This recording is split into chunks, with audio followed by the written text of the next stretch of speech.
Hello there, and welcome back to another vlog. We are doing a day in my life, but not just any day in my life, a spring cleaning day in my life.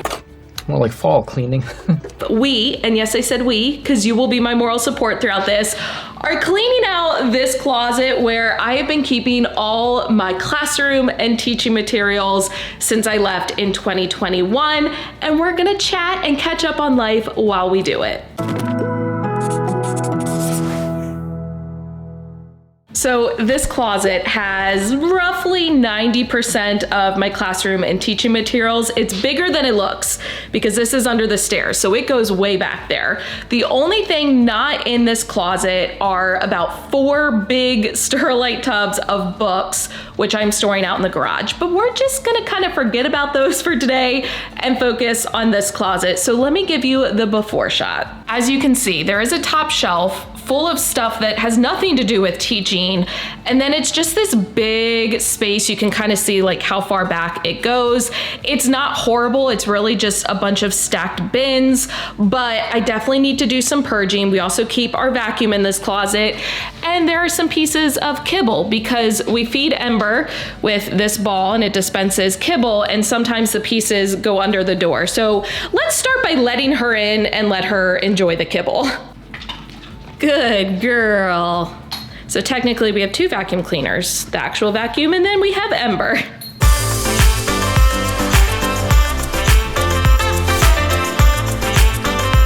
So we have 3 main goals. Number 1, purge things that I no longer need. I think I will look at the materials different now that I'm about 1.5 years removed, whereas when I first packed it all up and it was fresh, we are going to take out things that I can store in my upstairs office, things that I use mostly for filming, because that's how this has gotten messy. I go in here to find something for a video and then I don't put it back as nicely as before.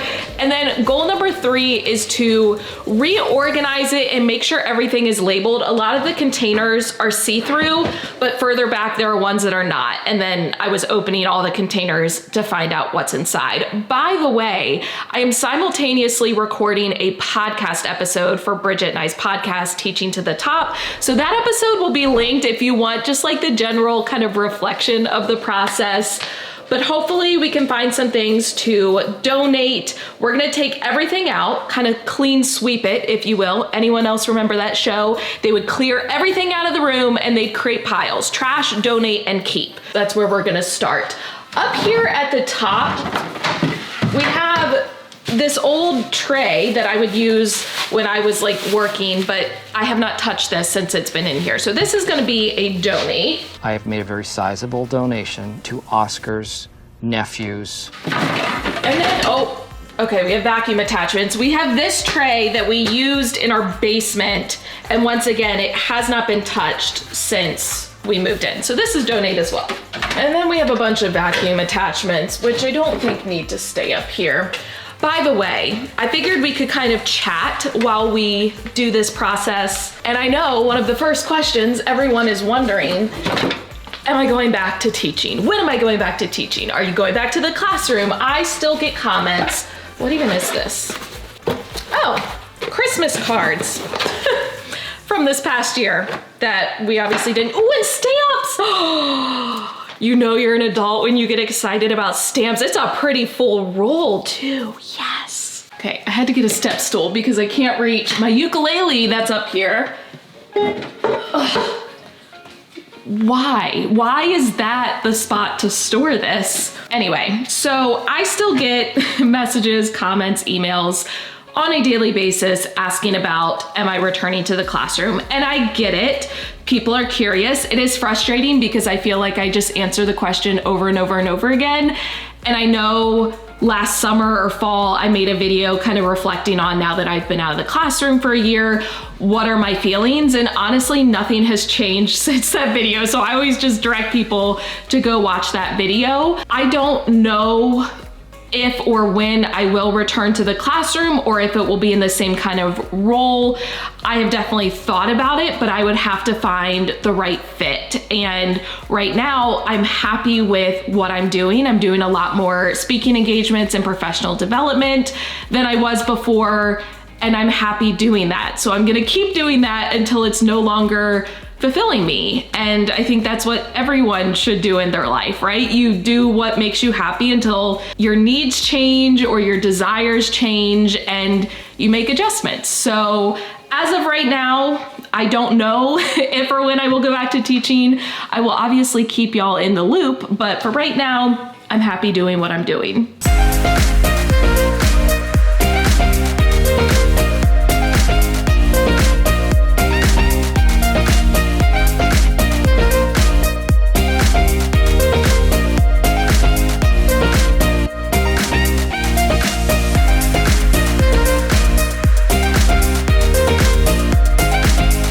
So I'm going through binders, which I was team binders in my classroom for a while, and I eventually got away from it.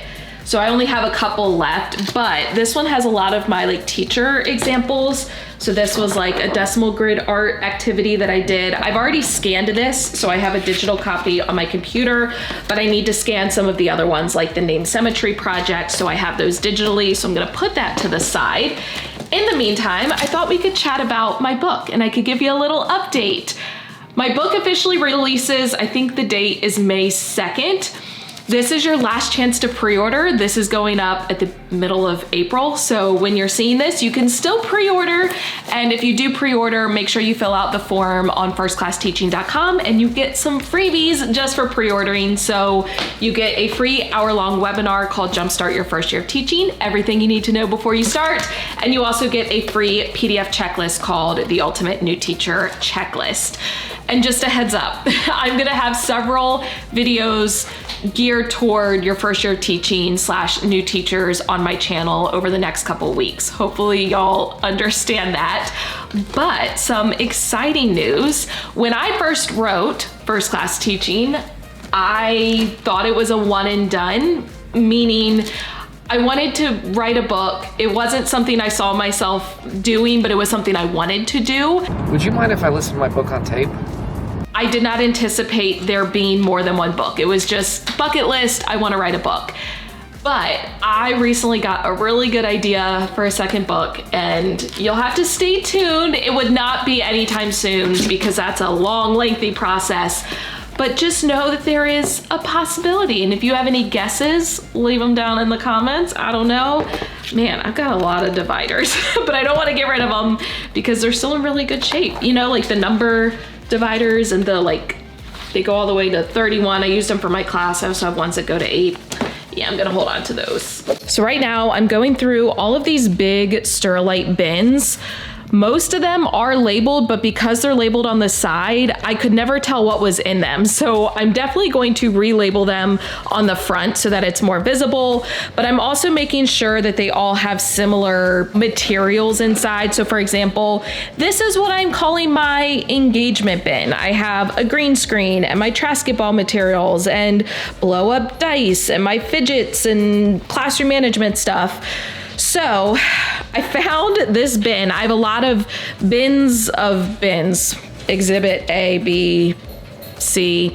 But first of all, love that this was used for mints, and I apparently didn't clean it out because there are still hunks of mint in there. That's fantastic. But my thought is, a bin like this, I don't want to get rid of it because there's nothing wrong with it, but I can repurpose it for now. So I have all of these vacuum attachments. My thought is I can store those in that bin up on the shelf next to the vacuum batteries. That way they're at least contained a little bit more as opposed to just being scattered up there.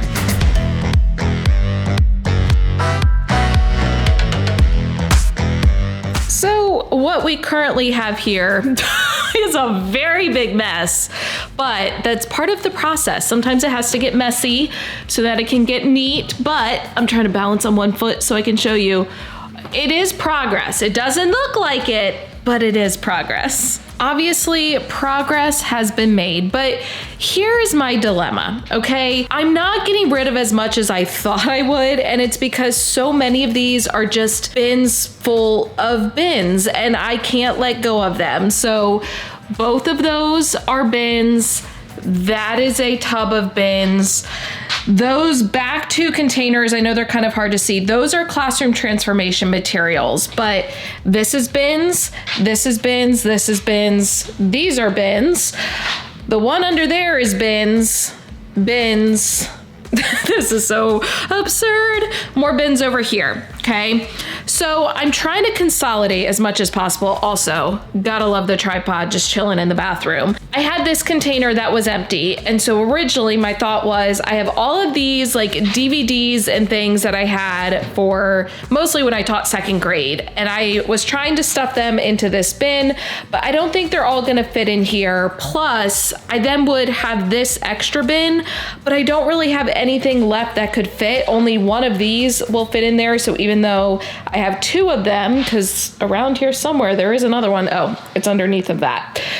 They're not both going to fit in there, so that bin would just kind of serve no purpose. So I don't know, maybe this was not as good of an idea as I thought it would be. I'm taking a break to make some labels, and I use the term labels very loosely because this is as simple as it gets.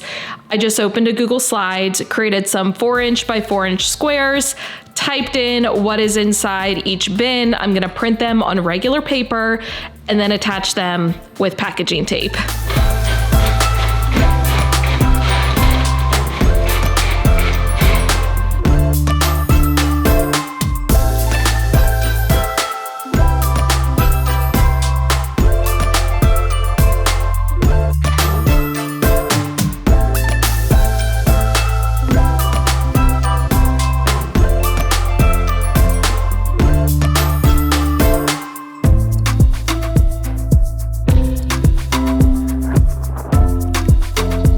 I am done. I'm gonna show you the after, but let me preface this by saying it doesn't look super different, so don't get your hopes up. Let's start with my clean sweep piles, which admittedly are not that impressive.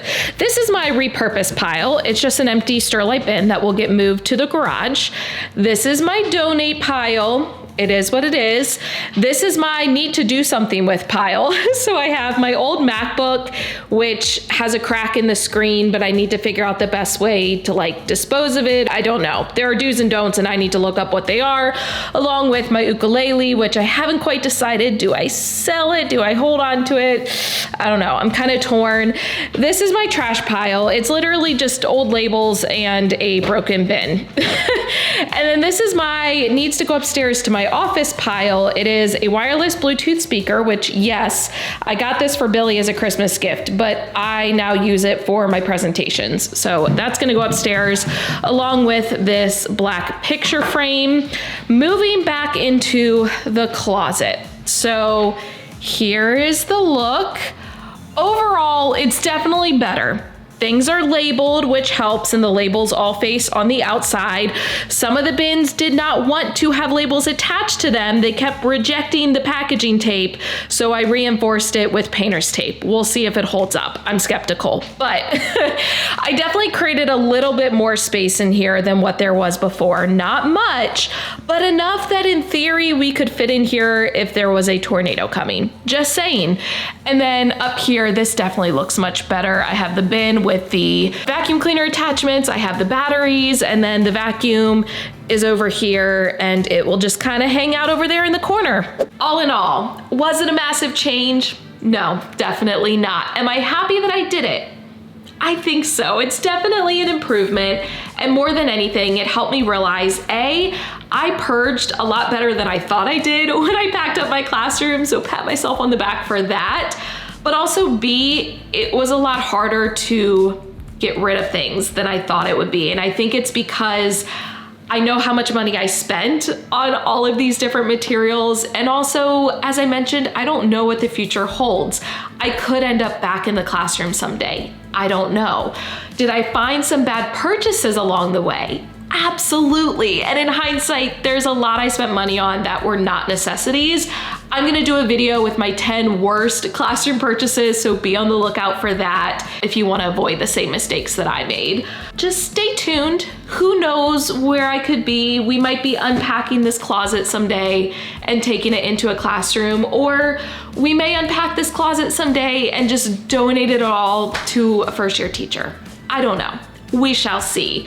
But if you enjoyed this video, please go ahead and give it a thumbs up, hit the subscribe button and notification bell so you don't miss any future videos. As always, thank you for watching. I love you so much. Don't forget to put your positive pants on, and I will catch you in the next one.